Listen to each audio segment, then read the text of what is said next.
hello there. It's Stranger, because that's what I am to you, the viewer. If you watched my last video, you'll know this isn't the video that I promised you. Rest assured, the Matt Glass discography video is happening. I'm just finishing up scripting, and it won't be a tier list like my last video, because in retrospect, it's kind of tacky and dumb. Matt's discography doesn't really lend itself to that sort of thing anyways. Videos take forever because I am who I am. I haven't been having a brat summer, as the kids say, and I start a new job soon. So, yeah. Inconsistency is the only thing I will ever promise you on this channel. This video was almost about the Elden Ring DLC before I decided to not start discourse about that. So look, I'm not in the mood to be super articulate and talk about the intricacies of Matt's film scores right now. I figured I'd play the game on easy mode and maybe try to put you on to some music you might not have heard or even been aware existed. The Brobecks. There were 13 individuals who called themselves Brobecks at one point or another in the band's lifespan. Some of them made music before being in the band, a lot made music after. If you yearn for more music in the same style of some of the band's works, may I humbly suggest checking out the other stuff the guys who made that music have done. Big leap of logic, I know, but people tend to be awfully stubborn about branching out their music taste. So basically in this video, I'm going to show off surface level, some other projects, play you some clips, links in the description, all that jazz. A lot of this stuff will get deeper videos in the future if there's enough to talk about, otherwise just enjoy. So, when the Brobecks first started out, there were a few musicians sort of hovering around the band, Casey Durrans, Brian Szymanski, Chris Lightfoot, but the founding four members were these guys: Scott Jones, Dallin Weeks, Matt Glass, and Mike Gross. The band had a pretty unique three frontman thing going on where they would all kind of collaborate on songs but sing their own depending on the circumstances.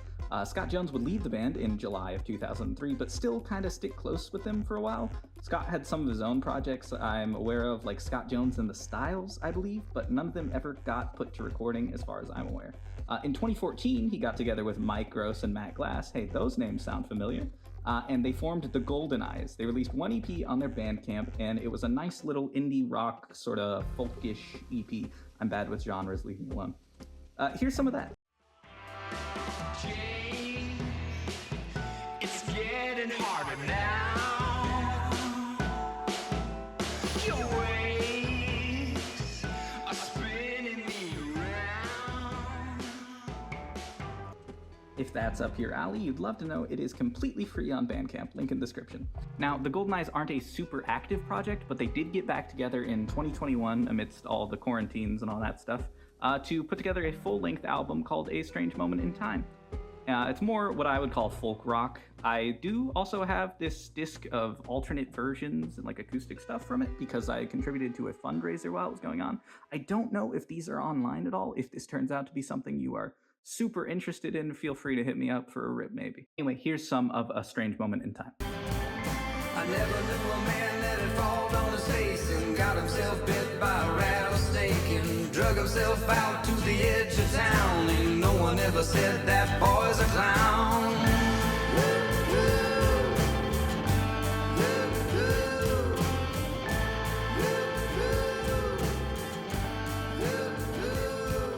Killer stuff because I love folk music, but if that's not your thing, then fear not. There is other Brobecks adjacent projects for you. Skipping forward a lot in the Brobecks lifespan, in 2005, Matt Glass and Brian Szymanski would leave the band. Brian, to my knowledge, hasn't been involved in many other bands. He used to have a GeoCities called like Mansky Music Inc. or something, but I haven't found too much solo works of his. Matt Glass, on the other hand, after leaving the band to focus more on schooling, I believe started a pretty nice career for himself. He founded HCT Media with Jordan Wayne Long, and he does the scores to a lot of their films. And he also does still do music for the sake of music all the time. Seriously, just check out the guy's Bandcamp page. There is something you will like. Though do note that it is mostly instrumental work. If you like dark electronica, check out Dust Champ. If you like weird techno with some orchestral elements, check out The Grief Dynasty. I'm saving everything I actually want to say for the Matt Glass discography video. Something interesting you may not know about is that during 2005, Dallin Weeks featured on a track by Drew Danbury. It's called It's Illegal to Frown in Pocatello, and I love it, and you should listen to it. The river sang the song, but you were across the stream, wearing a ton of pink, but mostly on your cheek. Repeat what's been repeated, transformed frames of time. I know it gets confusing when you play it back. but cannot hit rewind. And if you happen to have a copy of that CD said song is from, hit me up and let's talk turkey, yeah? Moving on to the next batch of people that would leave the Brobecks, Mike Gross, Dave Chisholm, and Nate Leslie all left in 2007. Now, Mike Gross had already been doing little side projects on his own for a while, with his project with Matt Glass, Let's Become Actors, starting in 2005, despite what official sources will tell you, though they didn't really actually start working on anything until 2007, after Mike left the band. Matt and Mike have been making music together for a very long time now. Let's Become Actors is a really cool project to keep your eye on, not necessarily for your Brobecks fix, with one exception. Let's Become Actors' self-titled album, recorded by Mike Gross, Matt Glass, Dave Chisholm, and Ben Johnson. 3-4 of those guys were Brobecks at one point in time, not quite at the same time. If you yearn for more Brobecks music, similar to sort of what they were doing in 2005, 2006 with like Goodnight and Have a Pleasant Tomorrow, I am begging you to at least check this album out just a little. It is so good. To be honest with you, I really don't like Goodnight, and I really, really like this album. I'll link Let's Become Actors in the description. They have a ton of material. You owe it to yourself to check them out.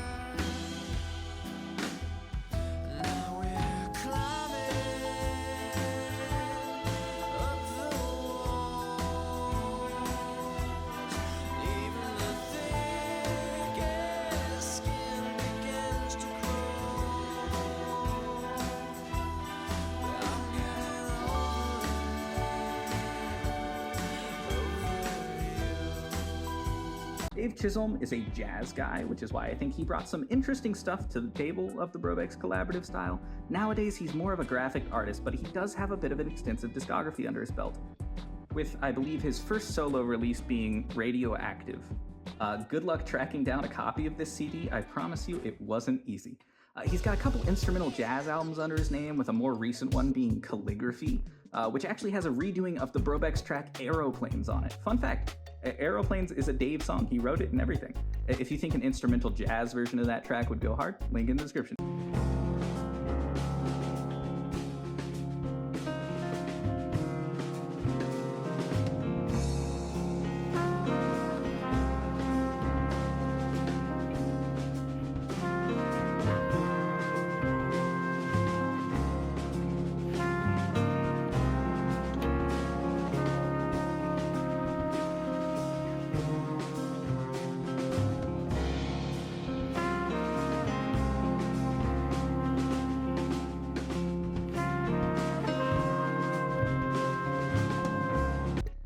He also had a band that played live sets under the name John Henry. Another good luck ever getting a CD copy of this. I did because I'm built different. Dave, if you're watching this, I'll get you a rip of this one day. I lost every CD drive I owned somehow last time I told you I would. True story. Now, I hear what you're saying. Stranger, I hate instrumental music. How can I enjoy this music without vocals? For starters, I hate you, and there's no joy and whimsy in your life. Secondly, Dave has a project where he sings. It's called Talking Underwater. Bet you feel stupid now, don't you? Link in description if you want to check it out. I say do it. Tossing and turning, begging you, I'm yearning.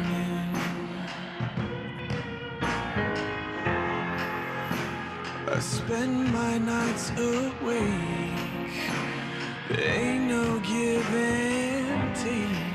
You guys remember Matt and Mike from Let's Become Actors? Well, surprise! Come the 2010s, they started another project called Michael Gross and the Statuettes, later shortened to just the Statuettes. Now, technically, Mike released a solo album in 2008 that was basically a Statuettes record called Tales from a Country Home. Check out this CD, signed by all of them. I got this for, no lie, $1. $1. Good luck ever finding this. Mike actually later remastered this album on this cassette USB thing. And Mike, if you're watching this, the Stranger radio recording on all of these things that I've been able to track down is corrupted. Please dig up that track somewhere. I'm begging you. Off topic, but this is my channel. I'll do what I want. After that, I believe Mike's only true solo thing between then and the Statuettes was Golden Hits Volume 1, but that's sort of a secret release you don't know about. The Statuettes are a true blue indie rock band and also have a lot of material, so if you were running low on that at all somehow, highly recommend checking out their first album, Telepath. And if you happen to have the cool sleeve that comes with the CDs, please hit me up and sell it to me. This album is essentially made up of the band's first 2 EPs, Dust and Daylights and Impulse and Exports, and it is really good. Here's some of that.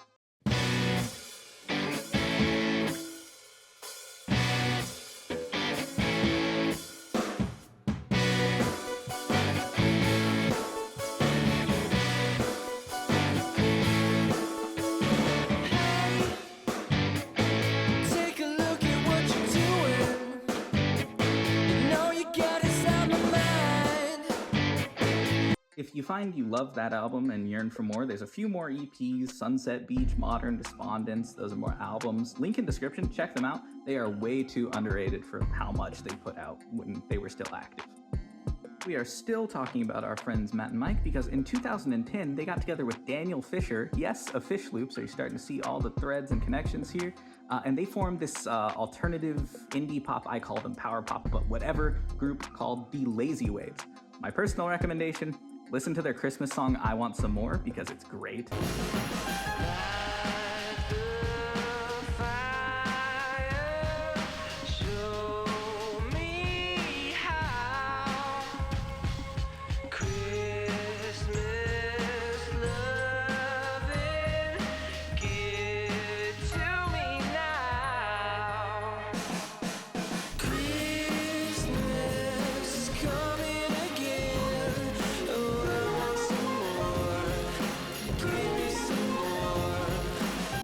I don't care that it's August. Then check out their Wavetable EP because it's peak. I've hated myself for what I've done. Everybody loves you and there's something will change their mind. And if you wanna be someone, then get on the street tonight. And I know that it takes some time to get lonely hearts aligned. But if you wanna be someone, then get on the streets tonight. And then maybe check out their self-titled record, but I feel it's a bit more of an acquired taste personally. Still, a super cool project that many people who enjoy all of these musicians separately don't even know existed. Now you do. Look, you're privy to a secret. Aren't you cool? Back to what the Brobecks were up to during all this time. Dallin recruited quite a few musicians that either would later be or previously were a part of the Deer Hunter, notably fronted by Casey Crescenzo, who is also the guy that produced Violent Things. Josh Rualt did some guitar and keyboard work for the Brobecks, and nowadays he runs a project called Shell Pink. And full honest, go string Room by Yourself right now and you'll get it. Or maybe Lizards, they're all good tracks. He's a super underrated artist and I'm always trying to get more people to check him out. Shell Pink forever.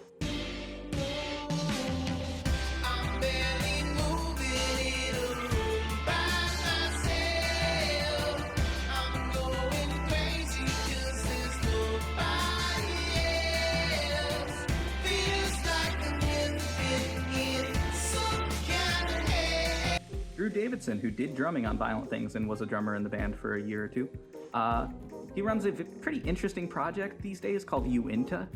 Truth be told, I don't really have a lot of words to describe it. It's like lo-fi beats to chill and relax to. Another thing that's kind of flying under a lot of people's radar, but not mine. I pride myself on being a knower of things.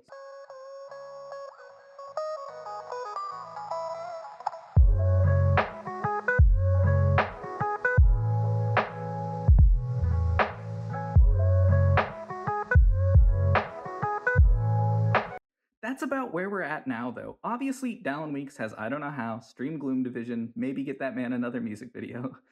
Mike Gross is going strong with Whisperhawk. He has an album called Flags West coming out in October that I'm pretty tempted to give a full review to. Matt Glass, my video on his works is coming out, shooting for next month, no promises. Dave Chisholm makes killer comics, and you should go check them out.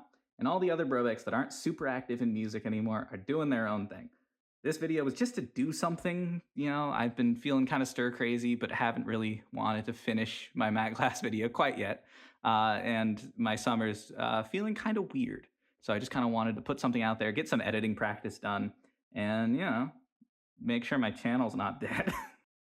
I collect and preserve a lot of obscure music here and there, and I don't necessarily want to directly link my socials to this channel specifically. I am kind of serious about the whole Stranger thing. One of the things that sort of holds me back from content creation is I don't like being perceived. I know that's not really a controversial thing to say these days, but mostly I like having my socials be where just friends that I've met online, hang out, talk to me, follow my stuff. I post my music stuff on occasion, and then having my channel be where I can talk about things that I more so care about other people seeing. So I'm not going to directly link you to who or where I may be, because that's just the nature of the beast. Goodbye.